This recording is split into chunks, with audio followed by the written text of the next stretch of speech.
క్రీస్తు యేసునందు దేవుని పిల్లలైన మీకందరికీ కృపయు సమాధానములు మెండుగా కలుగునుగాక. ఈ ఉదయం కొరకు ప్రభువు అనుగ్రహించిన తన జీవపు వాక్కు అపోస్తల కార్యముల గ్రంథం 26వ అధ్యాయం 16వ వచనం. నీవు నన్ను చూసి ఉన్న సంగతిని గూర్చియు నేను నీకు కనబడబోవు సంగతిని గూర్చియు నిన్ను పరిచారకునిగాను సాక్షినిగాను నియమించుటకై కనబడి ఉన్నాను. దేవుని జయప్రదమైన ఉద్దేశం. దేవుడు అపోస్తుడైనటువంటి పౌలు గారికి ఇచ్చిన దర్శనాన్ని మనం ఇక్కడ చూస్తున్నాం. మార్గంలో పౌలు గారికి కలిగినటువంటి దర్శనం క్షణభంగురమైన భావోద్వేగం కాదు. పౌలు గారి యొక్క దర్శనం చాలా స్పష్టంగా ఉంది. పౌలు గారు ఏమి చేయాలో దర్శనంలో స్పష్టంగా ఉంది. ఆ దర్శనమునకు పౌలు గారు విధేయుడయ్యినట్టుగా మనం చూస్తూ ఉన్నాం. నీవు స్వంత ఉద్దేశాలు స్వంత ప్రయోజనాలు ఉండకూడదని, నా ఉద్దేశాలే నీ ఉద్దేశాలు అని యేసు ప్రభు వారు పౌలు గారితో చెప్పినట్టుగా మనకు అర్థమవుతుంది.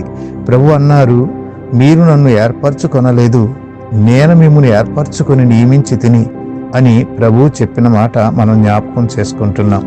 మనం తిరిగి పుట్టినప్పుడు మనం ఏం కావాలని యేసయ్య కోరుకున్నారో ఆ దర్శనాన్ని కలిగి మనం ఉండాలి.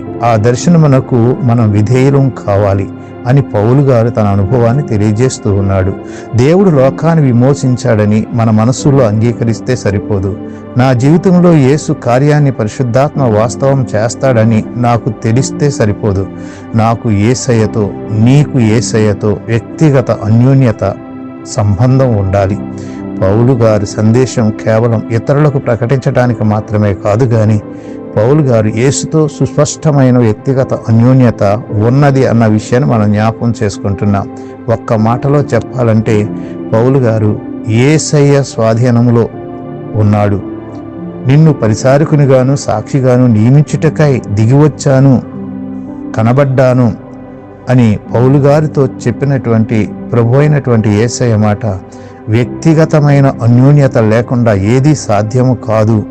పౌలు గారు యేసుకు ప్రధానం హేతువు కాదు. పౌలు పూర్తిగా యేసుక్రీస్తు అధీనంలో ఉన్నాడు. ఇక లోకంలో పౌలుకి ఏది ముఖ్యం కాదు. పౌలు యేసు కొరకు తప్ప మరి దేని కొరకు జీవించలేడు. నేను యేసుక్రీస్తును అనగా సిలువ వేయబడిన యేసుక్రీస్తును తప్ప మరి దేనిని మీ మధ్య ఎరుగకుందునని నిశ్చయించుకుంటుని అని పౌలు గారు చెప్పినట్టుగా మనము ప్రభు యొక్క ఆధిపత్యంలో ఉన్నప్పుడు ఆయన జయప్రదమైనటువంటి విజయవంతమైనటువంటి ఉద్దేశాలను మనం నెరవేర్చగలుగుతాం. ఆయన కృపకు మనం పాత్రులమవుతాం. ఆయన రాజ్యం మన సొంతం. ఆయన కొరకు మనం జీవించుదుముగాక.